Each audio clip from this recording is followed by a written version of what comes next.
Well, indeed, these nations then, Babylon symbolizes the gold, Medo-Persia, the silver, the brass, Grecia, the iron, Rome, and the feet, part of iron and part of clay, shows our present world today. It is in this time, in our present world, that the stone is to smite the image and then become a great mountain. But where did the stone come from? Thank God that Daniel has the answer for us. And if we were to turn to verse 45, the prophet gives us the answer. Do keep in mind, of course, that the book of Daniel, especially this prophecy, is in two sections. It first tells us of what the king actually dreamt, and beginning from verse 39, actually we could even go back to verse 36, the interpretation begins. But in verse 45, concluding his interpretation, this is what he says to the king about where the stone came from. It says, "For as much as thou sawest that the stone was cut out of the mountain without hands, and that it brake in pieces the iron, the brass, the clay, the silver, and the gold, the great God have made known to the king what shall come to pass hereafter. And the dream is certain, and the interpretation thereof sure." Where did the stone come from? The mountain. The Bible states that the stone did not come from the sky, but it came from the mountain. Do note that if the image is symbolic of nations, the stone obviously is also symbolic. Then the place from where the stone comes from must also be symbolic. Now, that indicates to us that the mountain in the background, from where the stone was cut out, was indeed, or is in fact, symbolic. What does the Bible have to say concerning the meaning of a mountain or mountains? In Zechariah chapter 8, verse 3. Now, Zechariah is just about 2 books before Matthew. You have Zechariah, Malachi, then the New Testament book, Matthew. Zechariah chapter 8, verse 3 reads as follows. It says, "Thus saith the Lord, I am returned unto Zion, and I will dwell in the midst of Jerusalem. And Jerusalem shall be called a city of truth, and the mountain of the Lord of hosts, the holy mountain." Isn't that clear? The Bible is telling us here through the prophet Zechariah that a mountain symbolizes people. To put it another way, God is here likening Zion and Jerusalem, God's people of old, to a holy mountain. A holy mountain. What better picture could there be of God's church? High, lofty. God's people here are represented as a mountain. If you do need to get further reference concerning Zion and Jerusalem being a representation of God's ancient people, and even today, oftentimes God's people liken unto Zion and Jerusalem, you could read Isaiah chapter 51, verse 16. Isaiah 51, verse 16.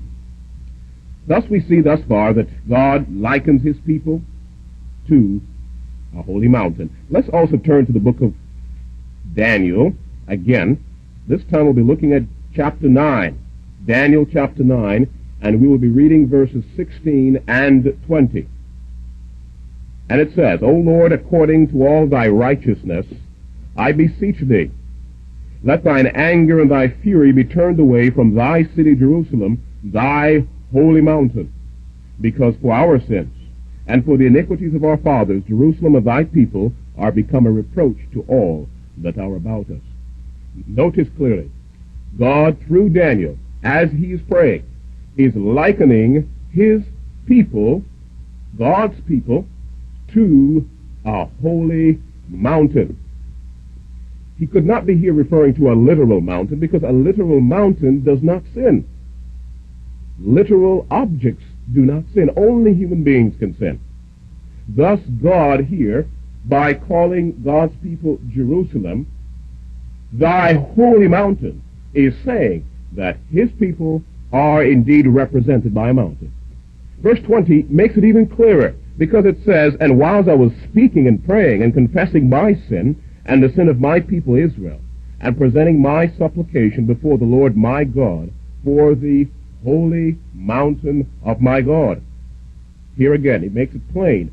Daniel was praying on behalf of his people, God's people, the Jewish people. And in his prayer, he concludes by saying, I am praying or I am supplicating on behalf of God's holy mountain. Again, literal mountains do not sin. And he clearly here referred to his sin as well as the sin of Israel. Thus we see two references that brings forth to us clearly as the sunlight that God represents his people by mountains or a mountain. One more. Let's turn to Isaiah chapter 2. And we'll be looking at the first 3 verses. Isaiah chapter 2, verses 1 through 3. It says the word that Isaiah the son of Amos saw concerning Judah and Jerusalem. Again, God's people. And it shall come to pass in the last days that the mountain of the Lord's house shall be established in the top of the mountains, and shall be exalted above the hills, and all nations shall flow unto it. And many people shall go and say, Come ye, let us go up to the mountain of the Lord, to the house of the God of Jacob, and he will teach us of his ways, and we will walk in his paths. For out of Zion shall go forth the law, and the word of the Lord from Jerusalem.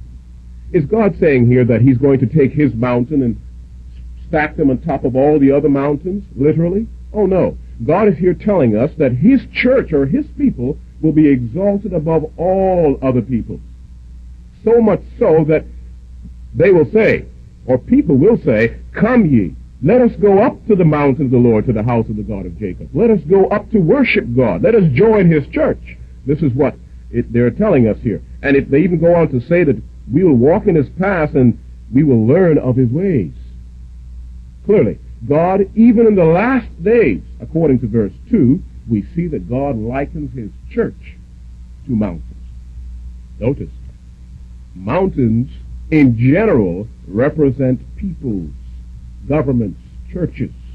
But God is here telling us that his mountain, his church, his people will be exalted above all the others. Can there be no doubt? God has a wonderful message for us here in Daniel 2. He's telling us of something great that's going to take place with his church. But the question to us now is, what church is God speaking about? What church does that mountain in Daniel 2 represent? The only church it could possibly be is the church that keep the commandments of God and have the testimony of Jesus. Revelation 12, verse 17. It must be the church mentioned in Revelation chapter 3, the church of Laodicea, people declaring judgment. That's right, brothers and sisters. The church that you and I belong to, the remnant church of God, the Seventh-day Adventist church. That is the church of the last days, remember. We found out from the very beginning of the prophecy that it was meant for you and I today. The stone smote the image at its feet, the latter days. Daniel said it is to be revealed to you, king. It's to be understood in the latter days. Therefore, it can be no other church. And as you know, God only has one church at a time. He does not have many churches. And we know that God's church today is the remnant church of God, the people declaring judgment, the people declaring the Sabbath. What, then, is God saying to us? What is the message behind all of this? To confirm that last point, we'd like to look at a statement found in Volume 3, Testimony to the Church, page 252. We mentioned Laodicea just a little while ago, and just to confirm again, who is Laodicea?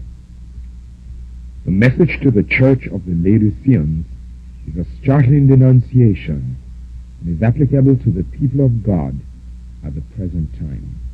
Beautiful. You know what that is saying to us? As said before, we are the church of Laodicea, beyond a shadow of a doubt. Therefore, that mountain is represented, or is representing you and I today. Now, we have a question to ponder. And the question is simply this: where did the stone come from?